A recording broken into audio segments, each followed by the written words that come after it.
What's up, YouTube? Northside Weeds back in the building with another another daily Today a little different. We going, man. I'm finna touch on this movie. I went and seen a movie the other day called Sinners.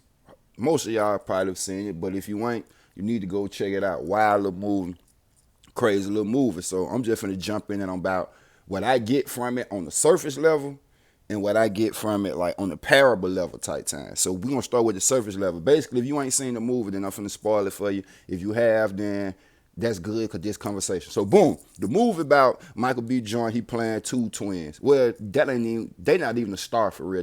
Well, they the star, but who the movie about is a Sammy. Sammy is a preacher's son. But his cousins is Michael B. Jordan characters, which is Smoke and Stack. They twins. You feel me?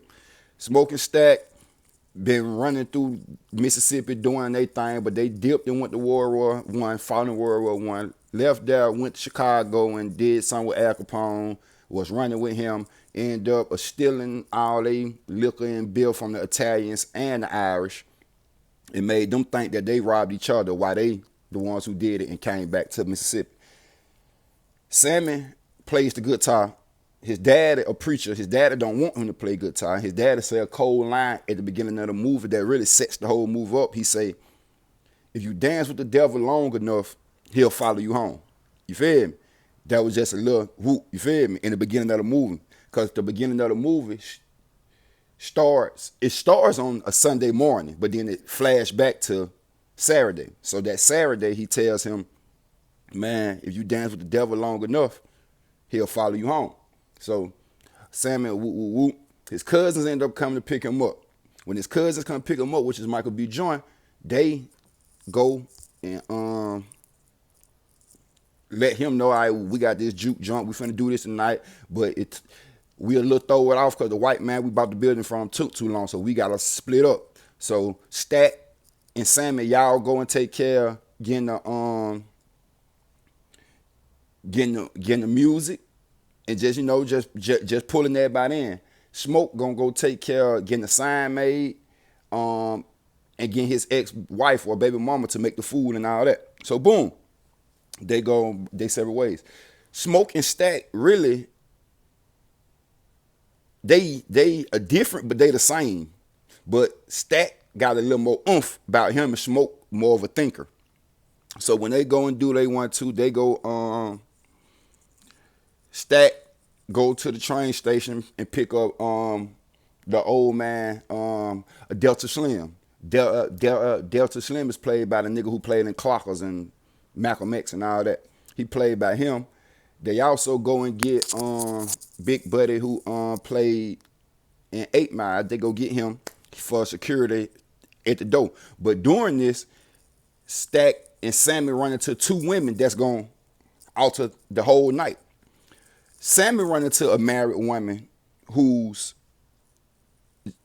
in love with the way he played that guitar, and she just bopping off of him. Stack runs into his old fling, which is a white lady. Well, she white, which is a white lady that he had relations with. But the connection right there, why he can't really disrespect her is when Smoke and Stack was born, Smoke got stuck in his mama. Stack was born first. Smoke got stuck inside of his mama. And the white lady mama who Stack messed with is the one who got Smoke out of his mama, but the mama died after giving birth to the two twins. Is y'all following me? Hopefully y'all seen this movie. She died after she gave birth to the two twins. And the white lady mama is the one who's helped birth it and took care of them as they grew up. So the mama died instantly after giving birth to the twins. And during them growing up, their daddy used to be very mean to Smoke because he felt like Smoke was the reason his wife died. So he used to beat on Smoke, and Stack ended up killing him. So it's like both of them responsible for their parents dying. Smoke responsible for the mama dying, and Stack single-handedly killed the daddy himself. So the connection that Stack and the white girl got is, nigga, my mama nursed y'all back to health. Nigga, we used to have sex all the time. You just left me. And he like, man, you married now, so just move. Just go on around. You feel him? Just gone. She like, all right. Well, nigga, fuck you and go to hell. He like, all right, I'm going to say you a spot. Not knowing that scene is going to carry on to the end of the movie also. This is the surface level of what I got from the movie so far. So boom. Now, simultaneously, while Stack doing that, Smoke is across town getting the signs made from the Chinese people. You feel me? It's a Chinese man and wife and daughter. They run the little stores. So he go over there to get them. Boom. Once he leave them, he go to a makeshift grave. And he, sit some on the grave, pray on the grave. The lady come outside, which turns out to be his baby mama, but they lost their baby. You feel me? So Smoke have lost the baby with this lady who practiced voodoo. Like she practiced voodoo, and you feel me? She more connected to spirits and all that. And she got Smoke a mojo bag around his neck that supposedly protects him, which it did end up protecting him in the end. So they shows you that they show you that she's his baby mama. They got ex relations and they lost a child previously, and she's the cook. So he get her to cook. So everybody comes to the barn, to the juke joint. You got Sammy, the guitar player. You got Smoke and Stack, the twins. You got Smoke baby mama cooking, which is the mojo lady. The little white girl, which is Stack little fling, she pops up. You got Cornbread, which played by the buddy from the fat dude from 8 Mile. He's sitting at the front door. He's secured. You got Delta Slim. He playing the harmonica and all that. Ooh. So during all this, a white man shows up. I'm thinking he's running from the sun, but other people think that he's running from the Indians trying to kill him. He's a vampire. He go to the door. He's running from the sun. He asked these white people to let him in. They turn him down at first. He ended up convincing them to let him in. He let him in. Right after they let him in, the Indians come like, ma'am, it's a dangerous man on the loose. If you let him in your house, you in trouble. She don't believe him. She's sending him on by her way. She come back in the house like, man, that was them crazy Indians, blah, blah, blah. But ain't nobody answering her. When she gets to the back, she sees that the man she let in her house have ate her husband and turned him into a vampire. Out of nowhere, vampires come in this movie. So boom. That happens. Back to the juke joint. At the juke joint, the best scene of the movie happens when Sammy starts playing his guitar. When Sammy starts playing his guitar, all of the generations of music comes up. From the past, the present, then, and the future. So this movie it takes place in 1932. So while he's playing the guitar, the blues, they jamming. Future guitar players pop up like a Bootsy Collins looking man. You feel me? Old Zulu African guitar players start popping up.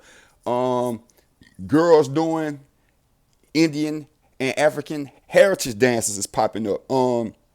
Crips and Bloods popping up. In this 1932, Crips and Bloods popping up. A girl who looked like a girl now pops up. She twerking. So it's like his music has conjured all of the ancestors from the past, present, and the future up just off his music. He's doing so good that they don't even notice that the whole building is burning down. But everybody's still dancing. But while he's playing this good music, it attracts the attention of now 3 vampires. It was 1, but he ate the wife and the husband. Now it's 3. So they come, and they looking like the head vampire like, I need him. His music is so good, he can conquer all of the spirits from present, past, and future. And I want to reunite with my family. He got the power for me to reunite with my family through this music. Now, this is just the surface level. He got the power to reunite my family just with his music. I need him. But the thing about these vampires, they can't go inside any building without being invited. You feel me? So, boom. When they approach the building to try to get in, they like, can we come in? Stack and Smoke like, no. You feel me? So the white people like, man, how she get in there? Point to Stack, little fling the white girl, because she the Smoke wife say, don't worry about her. She's family, what she is. So don't worry about her. She family. So they're like, okay, y'all can't come in. Long story short, well, we'll just sit out here and wait, and hopefully y'all change our mind. So they sit out there playing music all night. The people in the party is paying for their drinks and shots and food with plantation coins. Makeshift money that's only good around the area in town. Smoke saying it's okay. Let them pay with the plantation money tonight just to get it jumping, and we'll be all right. Stack saying, we need some goddamn real money. I ain't come here to get no plantation money. So anyway, The white girl end up, oh, and Perlene came to the party. The black married girl, she comes to the party for Salmon. So I get back on that short. Well, I can get on that now. She comes to the party and she end up having sex with Salmon, but she's also a married lady. So boom, now back to the money. The white girl telling Stack, man, I can go out there and see if the white people got some money. If they got some money, then I can let them come in and we can make some money off them. So Stack like, all right, go out there and see it. Unbeknownst to her that they vampires. So needless to say, she go out, she get turned, she come back in, she turns Stack into a vampire, and everything goes haywire from there. Everybody basically dies or get turned into vampires except Smoke. You feel me? But Smoke wife, the lady with the mojo bag, tell him, if one of these people bite me, promise you will kill me before I turn. He like, all right. You feel me? So boom. I ain't gonna give you each part of everybody getting turned. I'm gonna let y'all see that on y'all own if y'all haven't seen it. So fast forward to them at the door. Now it's a lot of vampires. Mostly the whole club is vampires now. But they outside the club. Mostly everybody who's in the club is vampires now, and they can't get back in unless they invite them in. Only people who are not vampires at this time is Smoke, his baby mama, the Chinese lady, Delta Slim, and Salmon. They are not vampires yet. So that's when the head vampire comes to the door and tells Salmon, you who I came for. I really only wanted you, but you gave me a whole army, so that's cool. So he tells him a line that's so crazy. He says, "It's no racism over here. Me and my people are together." Speaking of the vampire, you know, vampires live forever. So he's saying, it's no racism over here. You can come and play your music and be whoever you want to be over here, and you can help me connect back with my family. So that's his motive. You feel me? He got a good motive, and he got a good point. Like, it ain't no racism. It ain't no racism over here, and you can live forever. You come over here, but they like, nah. So needless to say, they end up getting into it. Woo. In the water, when the head vampire finna kill Salmon starts reciting the Lord's Prayer, and the vampire starts reciting it with them, as if like, I done been around so long, I done heard this before, or this same prayer was used to trap me and my people, so I know this prayer too, but I'm finna show you it don't work type time. Like, he taunting him by saying, like, he being sarcastic by saying the prayer with him. So as he saying the prayer with him, Salmon ends up hitting him in the head with the good top, which got a silver little plate in it. So that knocks him out. Then Stack comes and stab him in the heart. From there, Stack sends Salmon on his way and end up going to shoot up the KKK members who sold him the building, because they was finna come back and try to kill them. I probably didn't touch on that. I should have. He bought the building from a KKK man, and he told him, like, I don't want to see y'all around here no more. Once we buy this building, it's our building, stay away. So Stack ended up finding out that they was going to come back and try to kill him. So Stack remember they went to the army, Stack load up the big rifles and atomic guns and shoot them. But as he shooting them, he gets shot because he take off his mojo bag. He take off his mojo bag, then he gets shot. Once he shoot everybody, he sits down, and his wife, who died from the vampires, well, he had to kill her because she ended up getting bit, so he did kill her. She come back, but in a heaven form, in all white, and she holding a deceased baby. So Stack see the deceased baby and she say, put that cigarette out. I don't want that smoke on my baby. You can hold it. So that's showing he's transitioned to the other side. Needless to say, he kills the rest of them, then transitions to the other side. Sunday walks back in church that morning, because now it's Sunday morning. All of this took place Saturday night. Sunday walked back in church. Sunday morning, his fathers pray for him, tell him put the guitar down. He never put the guitar down. Movie ends. Then it goes to some credits. Then it comes back. That was in 1932. It comes back to 1992. Now, Sammy is old, but he still got scars on his face, so you know it's Sammy. He got his own club, his own juke joint named after Perlene, the married lady he cheated with that night, but she died because she got bit by a vampire. And Stack and the white lady walk in. The white lady that's Stack people, remember, they got turned into vampires, so they still look like they look. So they come in, he like, damn, you been alive this whole time? I thought Smoke killed you. He was like, only reason Smoke ain't killed me because I said I would never do nothing to you. I'll never bite you. So I made good on that promise. So they talked, but he was like, hey, you getting old now. Your time is clocking out. I can make it where you can be around for a little longer. He like, nah, I'm straight. I done seen enough of this world. Long story short, they hug. All right, good to see you. We back on that thing. Whoop, whoop, whoop. You feel me? They dip. Old man Sammy sits there. You feel me? Basically, that's the end of the movie. So basically, the movie's called Sinners, and that's what happened. Now, this the surface. Now, this what I get from it. Smoke and Stack was born sinners. They killed their mama just by giving birth. The girl Perline was a sinner because she was running around here chasing DICK and she's married. That's the black girl. The white girl was a sinner because she's chasing lust and she's also married, so she covered up in adultery too. So she's chasing lust and all that, going to the juke joint or chasing them. Cornbread, the fat man who played by the 8 Mile dude, is chasing greed because he trying to get some money to go. You feel me? Because he trying to get some money to work at the juke joint. Delta Slim is the only man who proclaims himself as a sinner, but he's a sinner on all levels, and he got a bad indulgence in liquor. So that's why he there. So everyone that this thing is finna happen to is at this juke joint for the wrong reasons. You feel me? Everybody here except probably Annie, which is Smoke wife. She's the only one who's there with just pure intent. Well, her and Sammy are the only ones there with pure intention. Sammy just want to play his music, and she just want to cook and help out her baby daddy get this club going. But they just end up in the wrong area at the wrong time, and this thing is finna happen. So everybody who's at this juke joint is there for the wrong reason, and it's on a Saturday night. So once I seen that it's on a Saturday night, that kind of got me because most of the time we party in club is on a Saturday night, and we in a club in a place where mostly everybody is in here for the wrong thing. You feel me? So once they get in there and the vampires show up for the music, you feel me? I'm taking it as the vampires is just a parable to like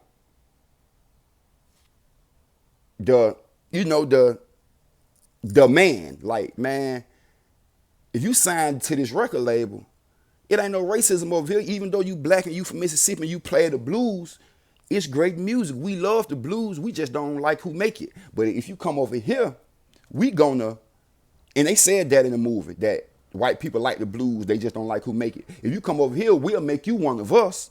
You feel me? People want to look at you as a low-class black person. It ain't no racism over here. Just let us get that music in.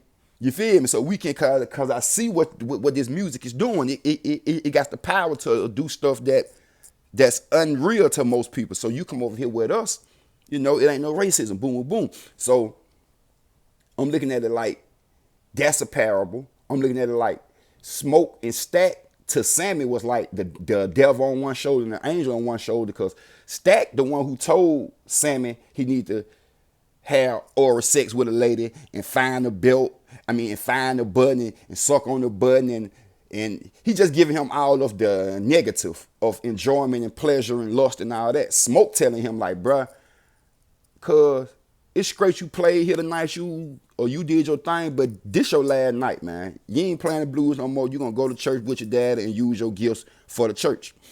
You feel me? So Smoke giving him more positive game, and Smoke the one who saved him in the end, and Stack giving him more whoop, whoop, whoop.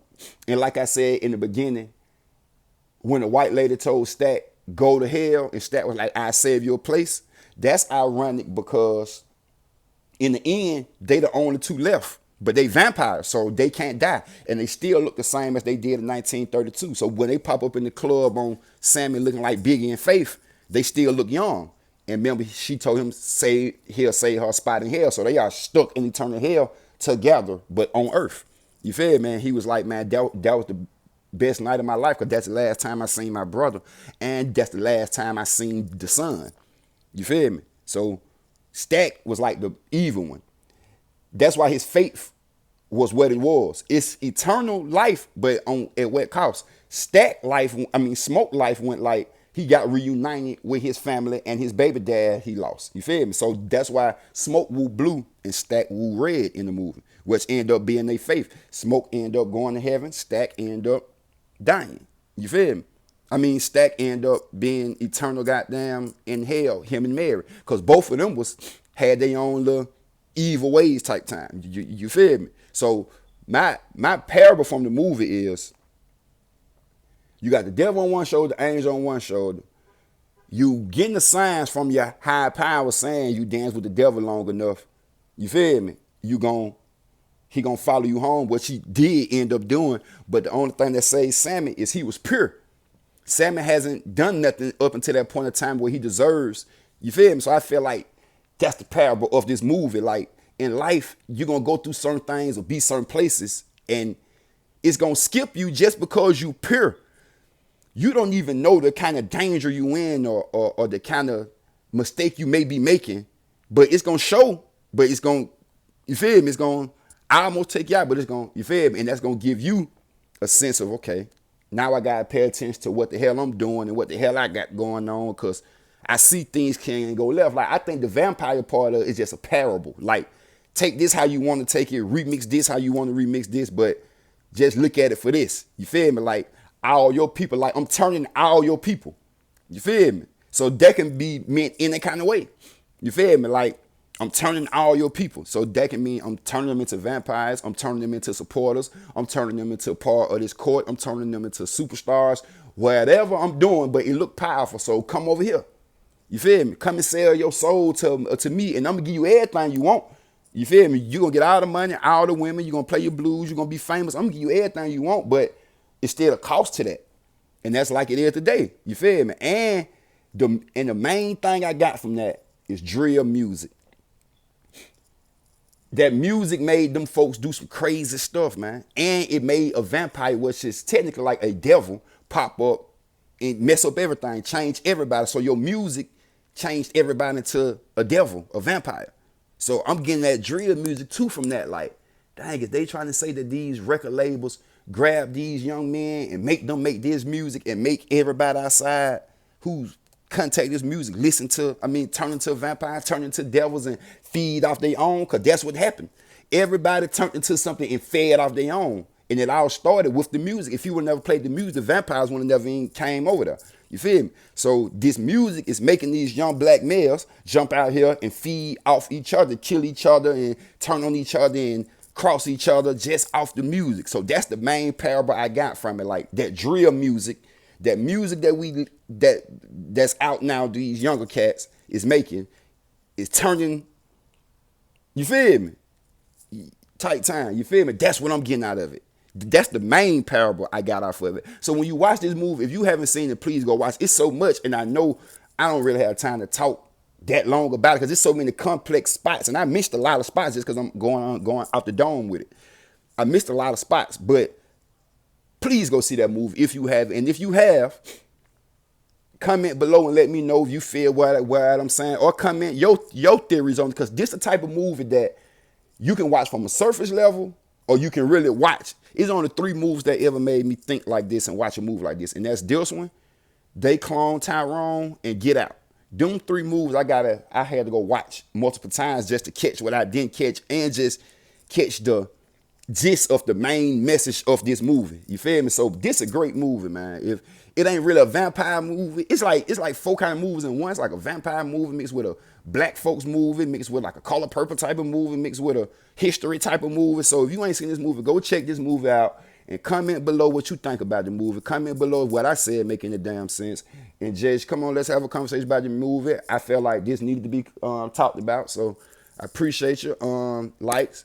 I definitely appreciate your comments and your engagement. I appreciate your subscribes. Keep subscribing. Let's lock in. Let me know what y'all think of Sinners. I know I missed a few parts, but in a nutshell, I gave you what you needed to get. If anything, I made you want to go see it now. So comment below and let me know what you think about the movie Sinners and what I said. Did it make sense? Appreciate you. Now, Weezy signing out. Yeah, it's Weezy.